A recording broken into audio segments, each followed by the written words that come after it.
اب آتی ہے بات ہمارے مین اسٹریم میڈیا کی. پورا مین اسٹریم میڈیا تو نہیں بلکہ کچھ افراد، کچھ سیکشنز اور چینلز، ان کو جھوٹ بولنے کی اور سننے کی عادت دہائیوں سے یا تو پڑ گئی ہے یا ان کے ڈی این اے میں ہے یا پھر ان کو ٹریننگ دی گئی ہے. ویسے بھی آج کل ان سرکلز میں بغض عمران کی وبا کووڈ سے نمبر لے رہی ہے، لہٰذا ان کو ہر طرف جھوٹ ہی جھوٹ نظر آتا ہے، خاص طور پر اپنے ٹارگٹ کے خلاف. ان سب کے لیے تو سچ صرف شریف فیملی بول رہی ہے صدیوں سے، اور زرداری اینڈ سن لمیٹڈ. پہلے تو میڈیا ایک شدید خواہش میں مبتلا ہو گیا کہ ہم اتنے بڑے چینل پر بیٹھے ہیں، ہم بہت بڑی توپ ہیں، لہٰذا یہ ڈاکومنٹ ہمیں دکھانا چاہیے تھا. کافی اچھا ثبوت ہے ان کے دماغوں کے فارغ ہونے کا. ایک official coded documents intelligence agencies یا سفارت خانوں سے ان کو بھیجا جانا چاہیے. پہلے تو بلاول نے اپنی میچورٹی کا ثبوت دیا اور مذاق میں یہ بات اڑا دی کہ ایسا کوئی ڈاکومنٹ نہیں ہے، عمران خان اپنا بیانیہ بنا رہے ہیں. بلاول جیسے لوگ وزیر اعظم بننے کے خواب دیکھتے ہیں.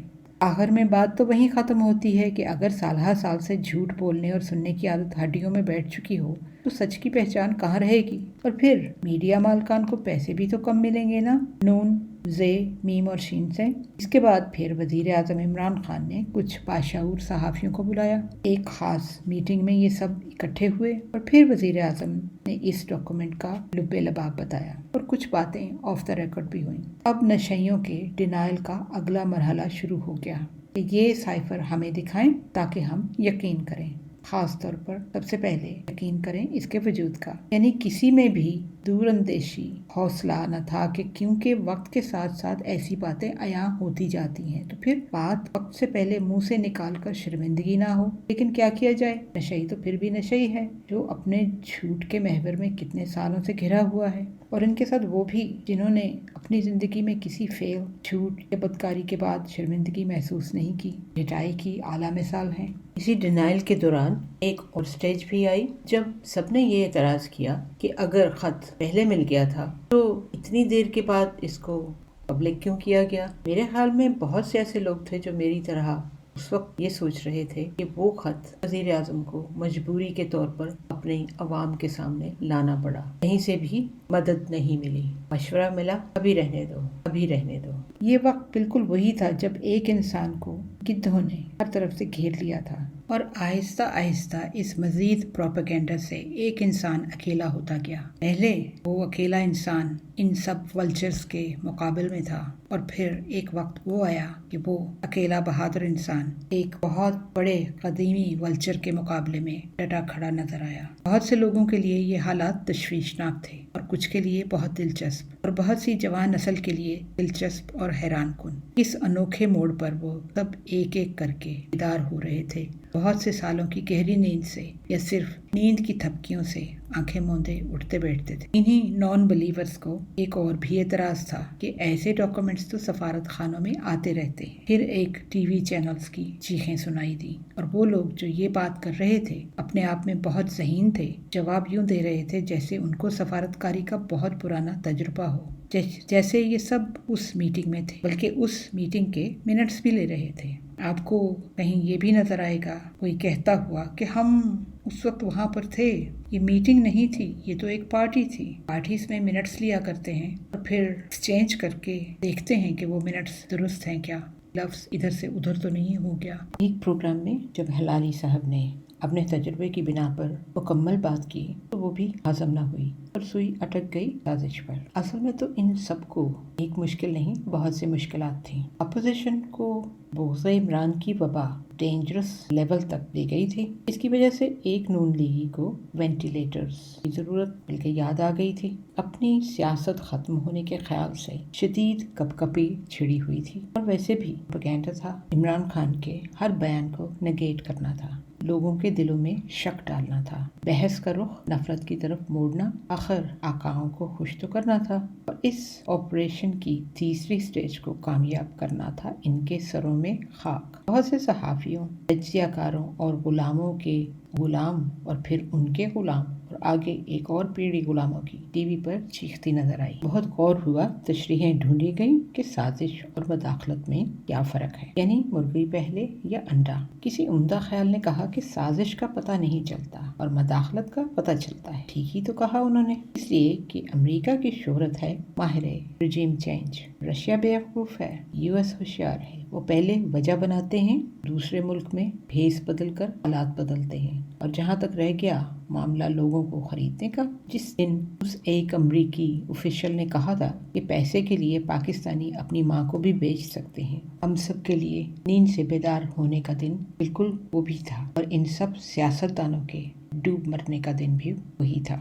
لیکن ان کو غیرت ہوتی تو آتی، شرم ہوتی تو سر جھکاتی، خدا پر یقین ہوتا تو پیٹ پر پتھر باندھتے۔ جن کا خیال تھا کہ سازش بتا کر نہیں ہوتی، تو اگر امریکی سفارت خانے کی ملاقاتوں کے ثبوت نہ ہوتے تو کسی کو پتہ نہ چلتا۔ آپ کی انٹیلیجنس ایجنسیز چکنے تھیں، لہٰذا سب نقل و حرکت ریکارڈ ہو رہی تھی۔ صرف یہ بات سمجھ سے باہر ہے کہ تب اس سب ایکٹیویٹی کو روکنے کے لیے کچھ کیا کیوں نہیں کیا۔ سب دانشوروں نے کہا کہ یہ ملاقاتیں تو کوئی ایسی بات نہیں ہے، یہ تو اکثر ہوتی رہتی ہیں، جیسے کہ انہوں نے ڈاکومنٹ کے بارے میں کہا تھا۔ لگتا یوں ہے کہ یہ سارے جو تجزیہ نگار ہیں، انہوں نے کبھی گھر جا کر بھی سوچا نہیں، منطق نکالی نہیں، لاجک نکالا نہیں، کون کس چیز کا کیپیبل ہے، کون کہاں تک کیا کر سکتا ہے۔ تو واقعی میں یہ ڈاکومنٹ خالی نہیں تھا، کہا جا رہا ہے وہ ٹھیک ہے بالکل۔ اسے ان سب لوگوں نے مان لیا، یوں بیٹھ کر تنقید کریں گے، سامنے ان کو نظر بھی آ رہے تھے وہی گھسے پٹے چہرے، ہر کوئی ضمانت پر۔ پھر بھی عقل کو کیا ہو گیا ان سب کے؟ اب میرے جیسا یہ سوال پوچھتا ہے کہ تحریک عدم اتفاق یہ سب پی ڈی ایم والوں کے لیے ہے۔ اگر 8 کو آئی اور یہ ڈاکومنٹ 7 کو بھیجا گیا تو امریکہ کو کیسے پتا چلا کہ یہ تحریک آ رہی ہے؟ کس نے بتایا ان کو؟ اس سوال سے 3-4 شکلیں آپ سب کے ذہن میں بھی آ گئی ہوں گی۔ اور ہاں، یہ سب صحافی اور ٹی وی چینلز چاہتے ہیں کہ یہ کوڈڈ ڈاکومنٹ کیسے لکھا ہونا چاہیے تاکہ ان کی قبولیت حاصل کر سکے۔ یعنی کہ جب اکنامکلی طاقتور ملک ایک چھوٹے ملک کو دھمکی دے تو اسے جو کوڈڈ میسج بھیجنا چاہیے اس کی عبارت یوں ہو کہ تمہارے وزیر اعظم کے خلاف جو تحریک آ رہی ہے، ہم اس کے لیے کافی مہینوں سے سازش کر رہے ہیں۔ اگر یہ تحریک کامیاب نہ ہوئی تو ہم تمہیں ایک اور سازش کے ذریعے سزا دیں گے۔ اگر ہماری سازش کامیاب ہو گئی تو ہم تمہیں معاف کر دیں گے۔ اب ہم تم سے تبھی رابطہ کریں گے جب ہماری سازش کامیاب کرو گے۔ پھر یہی میسج ڈیکوڈ کیا جاتا اور اس کی ایک کاپی جو ہے وہ میڈیا کو بھیجی جاتی۔ اس میں لکھا ہوتا کہ ہم تمہاری موجودہ حکومت کے خلاف سازش کر رہے ہیں کیونکہ تمہارے وزیر اعظم نے ایک دفعہ پھر ہماری نافرمانی کی ہے۔ اب جو رشیا کے ساتھ معاہدہ کیا اس سے ہمارا ڈالر ڈی ویلیو ہو جائے گا، تم اپنے پیروں پر کھڑے ہو جاؤ گے، ہمیں تمہارے یا کسی کے بھی پیر کاٹنے آتے ہیں۔ اگر یقین نہیں آتا تو عراق اور افغانستان کی طرف دیکھ لو، تمہارے لیے 2 مثالیں ہی کافی ہیں۔ تمہارے وزیر اعظم رشیا جا کر پوتن کے ساتھ چھٹی منانے کا بہت شوق تھا اس کو، ہم اس کو ہمیشہ کے لیے چھٹی پر بھیج دیں گے۔ اب ہم تم سب کو اس سازش کے بارے میں بتا رہے ہیں تاکہ تم وزیر اعظم کو جھوٹا ثابت کرنے کی مہم چلاؤ۔ یہ اب تمہارا کام ہے، بہت بڑا انعام ملے گا۔ ایڈوانس میں ہم نے تم کو گوچی وغیرہ کی بہت سی ایکسیسریز بھیج دی ہیں۔ اس کے بعد کیا ہونا تھا؟ اس کے بعد یہ ہونا تھا کہ سارے چینلز والے ایک دوسرے پر جھپٹ پڑتے کہ سب سے پہلے نیوز کس نے بریک کرنی ہے، تو ہو سکتا ہے اس سے بھی بڑے بونسز ملیں۔ آخر آقا کو خوش تو کرنا ہے۔ مجھے امید ہے اب تک آپ سب نے بھی میری طرح ان خاص لوگوں کو پہچان لیا ہے۔ میں اب بہت سلیکٹیو ہوں کہ کون سا لنک کھولنا ہے۔ ایک اکیلے بندے کے چینل بوائیکاٹ کرنے سے شاید فرق تو نہیں پڑتا، لیکن میرے جیسے کو سکون ہو جاتا ہے۔ اب بھی کوشش کریں بائیکاٹ کرنے کی۔ ایک سرخی نظر آئی، اس کے اوپر کسی دبلے پتلے اینک پہنے ہوئے شخص کی شکل تھی۔ لکھا تھا کہ عمران خان کو تاریخ آئین توڑنے والے کے نام سے پہچانے گی۔ شرم تم کو مگر نہیں آتی، ایسے شخص کو ڈوب مرنا چاہیے۔ اگر یہ شخص اس قابل ہوتا کہ تاریخ رقم کرنے والے اس سے پوچھتے تو یہ بدتمیز شخص یہی لکھواتا۔ مجھے پورا یقین ہے کہ اس نے جب یہ بات کہی ہوگی تو اس وقت اس پر ہزاروں فرشتے خاص قسم کی دعائیں بھیج رہے ہوں گے۔ افسوس کہ اتنی جاہل سوچ کا مالک ایک ٹی وی پروگرام کر رہا ہے۔ معیار قابل مذمت ہے۔ پھر ملیحہ لودھی کا ایک انٹرویو نظر سے گزرا۔ میں نے کبھی اس اینکر کا پروگرام دیکھنے کو کبھی ترجیح نہیں دی. سوچا کہ ملیحہ لودھی کیا تشریح کریں گی سازش کی.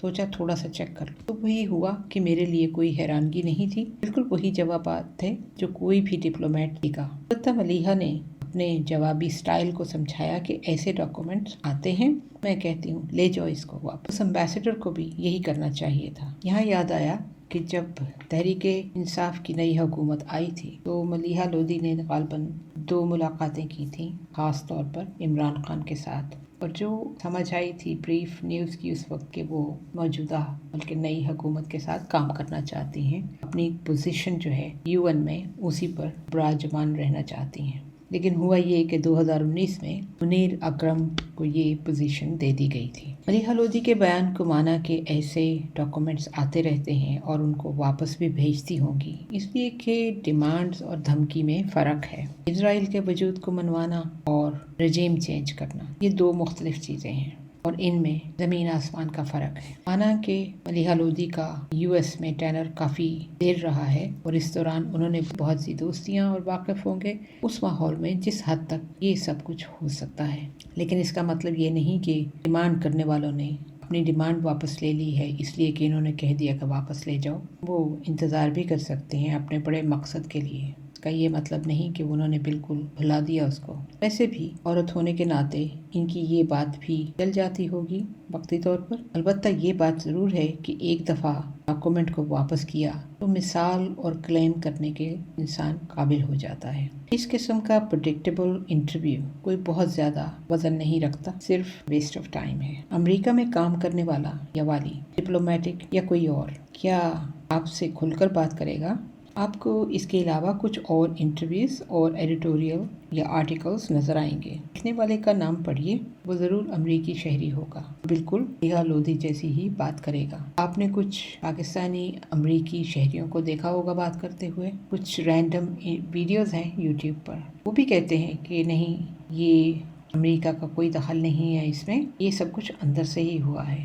آخر ان کو بھی امریکہ میں رہنا ہے، اب وہیں ان کا گھر بار ہے، بچے ہیں، پڑھائیاں ہیں، نوکریاں ہیں. باقی رہ گئی بات ملک کے اندر والوں کی، جنہوں نے پورے 3.5 سال تحریک انصاف کو کام کرنے نہیں دیا اپنے ڈر کی وجہ سے. اس لیے نہیں کہ ان کو غریب کا فکر ہے. پچھلے 30 سالوں میں غریبوں کے لیے کیا سہولیات کی ہیں جو اب کر لیں گے. PDM جن میں سب وہ لوگ جو اپنے اپنے خاص مقصد اور مفادات رکھتے ہیں، ملک کا ایک فائدہ بھی شامل نہیں ہے. ان کے بلو ایوریج خالی دماغوں میں آپس میں اکٹھے ہوتے ہوئے بھی اتنے سال لگے ان کو. کسی نے تو ان سب کو اکٹھا کیا، ورنہ تو ان سب کا ایک خاص مدت کے لیے اکٹھا ہونا بھی ان کے اپنے لیے اچنبھا ہے. اس وقت دراڑیں سب کو نظر آ رہی ہیں. ایک تجربہ کار نے کہا کہ جب تک عمران خان ان کو پش کرتے رہیں گے یہ اکٹھے رہیں گے، سوال ہی پیدا نہیں ہوتا. پنجاب اسمبلی میں جو عجیب و غریب شخصیات نظر آئیں وہ عوام کے لیے کافی شرم کا باعث ہیں کہ ایسے لوگ اسمبلیوں میں بیٹھے تو کوئی بھی بیٹھ سکتا ہے. یہ لوگ بھی اپنی اپنی جگہ سازش اور مداخلت فرق ڈھونڈ رہے ہیں.